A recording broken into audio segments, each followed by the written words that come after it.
Hello my friends, John LaRuffa here with another Straight Up Solo. And in this episode, I'm going to give you a spoiler-free review of Solar 175. So this is a legacy game. It's a bag builder. It is a game with a space theme.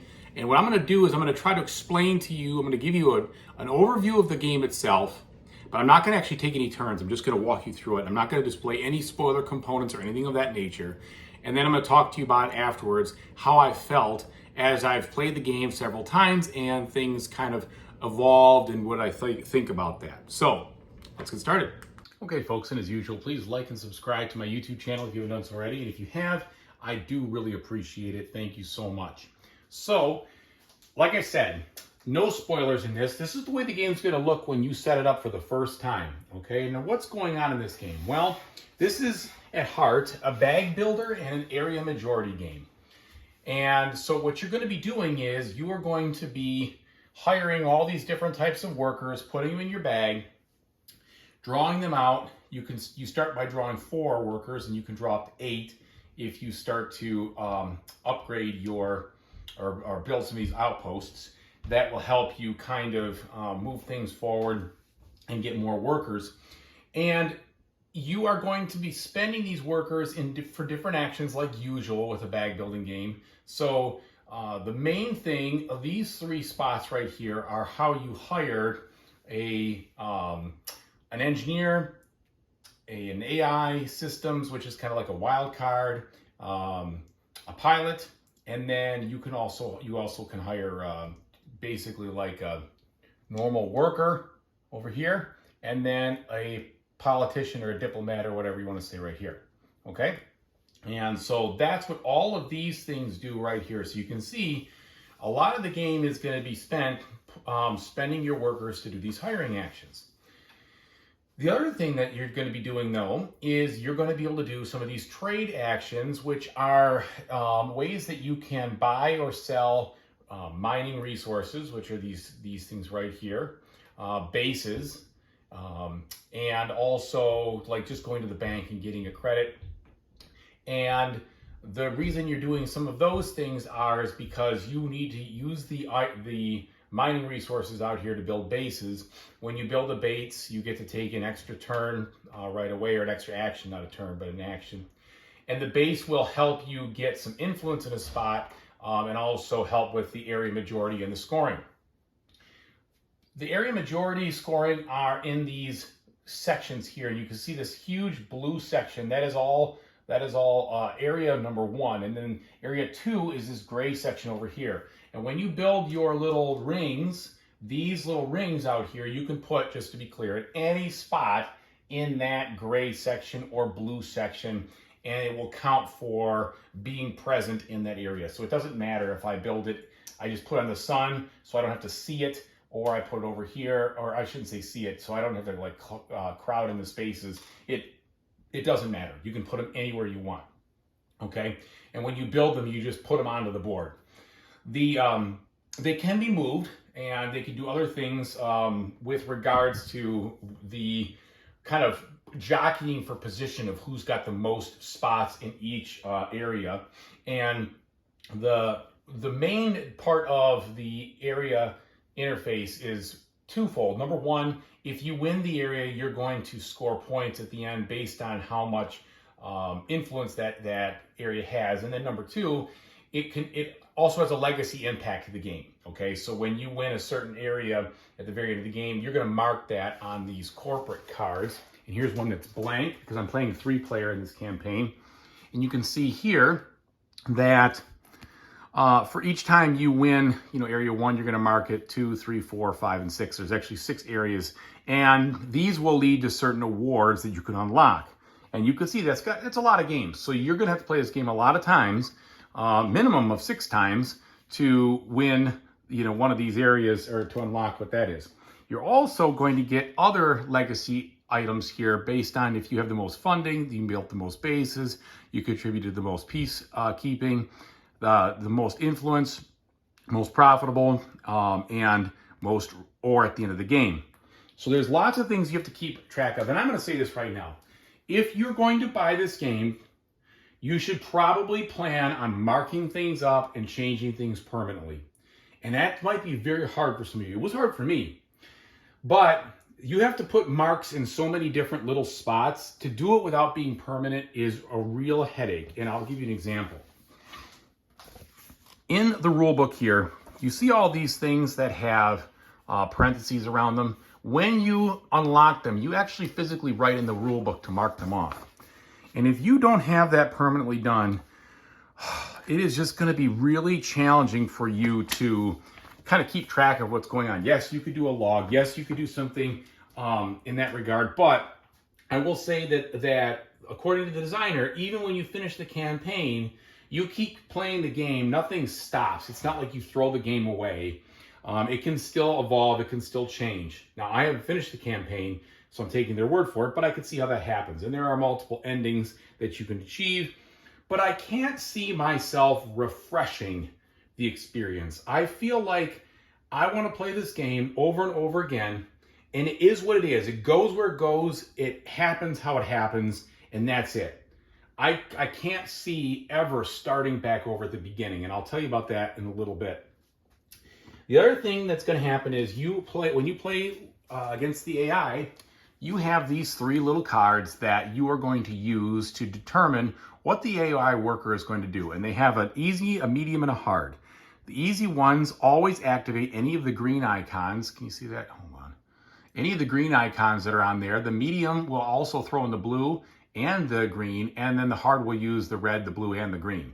And so when you use these, after you've gone through the actions, one of them is going to flip over and go to the back, and it's going to change kind of the way things work. Now, I've seen variants out there where people like to shuffle these up and change it, and maybe that's the best thing, but I find that even with the bag building, you get enough randomness where the AI opponents do sort of diverge. But at the beginning, they certainly seem to take very similar actions. But as they randomly choose different things and have different groupings of workers, they do diverge. So if you don't want to follow any of those variants, you can play it out of the box and be just fine with it. But if you do want to do it where you could basically do all their actions from this guy, for instance, shuffle these or flip them around or whatever, and then move on to, the other person. Now, the other thing that's important in this game is that you are going to be placing a lot of your influence down. You're going to be putting workers down in certain places that those workers are going to boost up the value of scoring certain things, okay? And you're also going to do the same thing with contributing to hubs. And I don't want to spoil anything, so the best way for me to do that is to really just kind of show you in the rules here, what am I talking about, and an example of it. And let me just turn to a page to kind of give you that feeling. So here, in this scoring example, in the upper right corner where it's set, you see those couple of different workers on that spot. Those workers are going to contribute a certain amount of value to that area, okay? The value of the worker is usually 1, unless it is an AI pink worker, then it's 2. And that is going to determine how much that spot is going to be worth when it's time to score it, okay? The other thing is that there are more than just those 2 areas for the area majority. Everything that says hub has to do with a spot that's going to allow you to do some scoring, okay? And those different zones have to do with how much it's all worth. So what you'll end up doing in this game is you're going to be spending your workers, and so are the AI. You're going to be discarding them out onto the board, which is going to make these regions or these categories worth more or less. So for instance, if you start pumping your workers into this base hub right here, the scoring for the bases are going to be worth more. Or if you do it in the military hub, the military will be worth more. Or if you just do it on hub number 1 or hub number 2, then this amount of points for that zone is going to be worth more, etc. Okay? And so when it says zone hub, that's where you're going to put the workers there that are going to upgrade that, and it has that same thing over here. And did I put this backwards? Okay, no, I didn't. So anyway, that just gives you an overview of the area majority of what's going on. Another major factor in this game will be how you contribute to the voting of which one of these governments is going to double the score. So what happens is that you will discard your voting workers to the board, again, putting them anywhere you want from the hub, and then you're going to use these tokens and a dry erase marker to indicate which party you're going to vote for to win the election. And at the end of the game, whichever party gets the most votes, they're going to take this category and double it. So here, it would be base building points would be doubled. If it's this one, it's going to be megastructure points. And if it's this one, it's going to be the peacekeeping category. And that doubling is important, and also the way that the governments win can unlock other things. Now, speaking of unlocks, this game is full of that, all right? So if you look at this, here's just a list of all these different events that you can unlock when certain things happen, all right? And as these things unlock, they change the game. And that is a big part of this game, is in regards to the unlocks. I've also talked to you about the awards. Here you can see a complete list of all these corporate awards and what you get, and then how you get them, etc. So there's lots of stuff to do. This game for sure builds on itself over and over and over again. Now, I will say that after a couple of games, the unlocks do start to slow down a little bit, but at the very beginning, you start to add major differences in the way it plays, which fills out more options for you. So right now, at the very beginning, this first game, the options are pretty limited. They're pretty basic, and when you finish it, you'll be like, okay, well, that was kind of narrow in scope. However, as you play this game, it adds major differences in what you're allowed to do, and minor differences. And I don't want to spoil it, but I will say that every time I saw what the unlocks were for the next game, I got excited to play them again. And that was very interesting. And I was like, ooh, I can't wait to try this out. This is going to change things. This is going to be interesting. And I really appreciated that feeling of that as you know, the game evolved. So again, now how does the game end? The game ends when somebody builds all of their different outposts onto the board, or when 3 of these 5 worker cards are completely exhausted. And that is usually going to take about 90 minutes or so, give or take, when you're playing a solo game with 2 AI opponents. I would also say, I feel like the 2 AI opponents is a good number for solo. Sure, you could play with 3, and I guess if you play Kickstarter, maybe you could even play with 4, but you could do 3. However, I find that to do their turns, there is a fair amount of interaction and things you got to do to see what they're going to do with these. And so I think 3 or 2 opponents is plenty.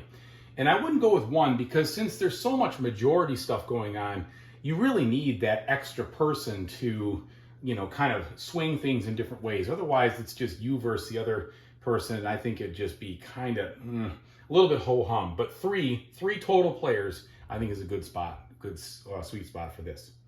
Okay, another thing I didn't talk to you about is your ship. So you're going to be moving this ship around, mostly because the ship needs to be collecting these different resource areas and building bases. And I don't want to go into any more detail than that, because I don't want to give you any spoilers or things, but the ship also will allow for you to influence an area in scoring. So at the very last part of the game, you can park it someplace, and that will be worth 2. It's like you'll have 2 extra additional outposts in that area, and that's good, 2 influence. So that can help slew things from an area majority of things as well. And finally, the one thing I didn't really talk about was the megastructure. So the megastructure, and contributing to that is what this hub is right here. And as you do that, that is kind of like the major thematic unlocker. It's just represented by this little thing right here, but it will be the kind of thing that story-wise expands the game to the next step. So you know what you're doing thematically, and then when you do it, that next game you'll see the fruits of that labor. So that's kind of cool. But it always builds. It's not like it doesn't build, but the more you contribute to it, the more points you can score in that category. And if it gets doubled, if it's the United Federalists that win the government, then that's a lot more points.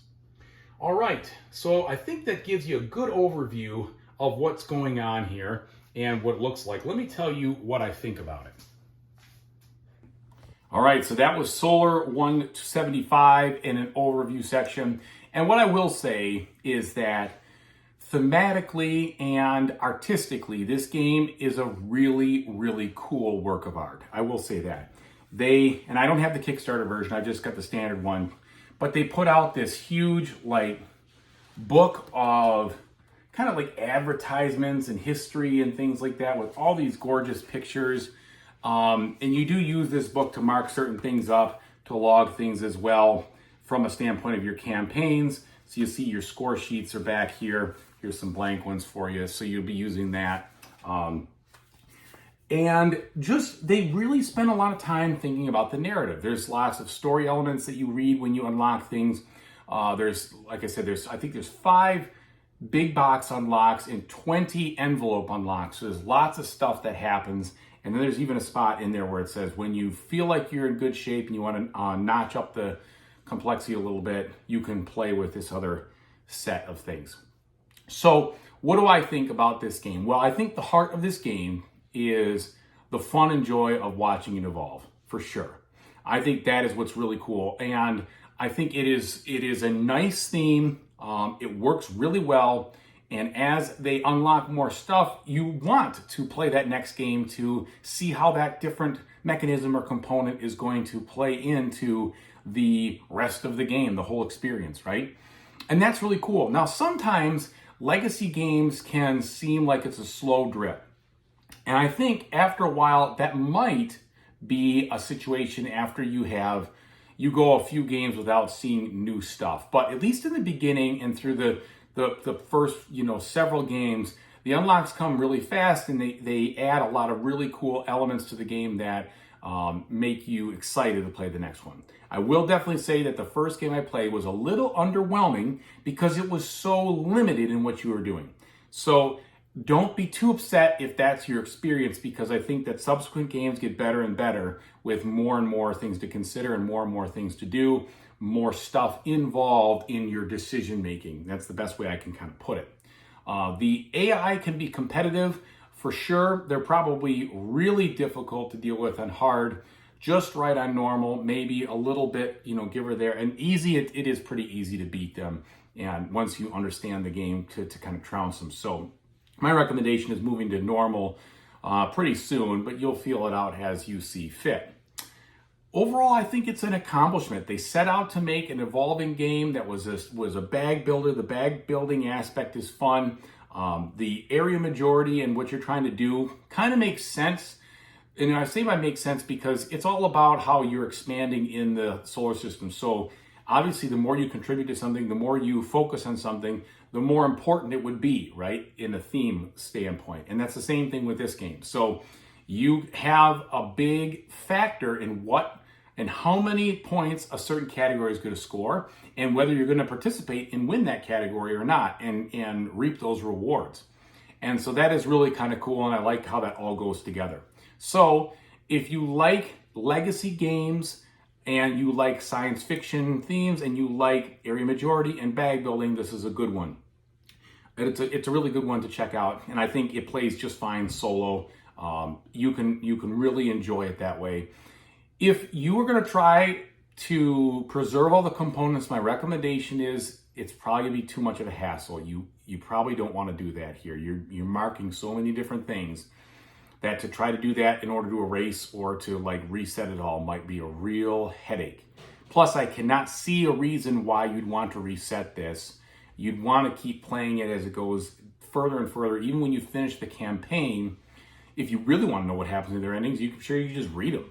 But the game gets better with subsequent plays. So I just can't fathom reversing it to start again. It's not that kind of game. All right, so thank you so much for watching. I hope this helped you understand if this is a game that's going to be worth your time or something you want to pass on. And regardless, whatever you decide to do in the future, you know that I really hope you have a fantastic time doing it. Take it easy, everybody.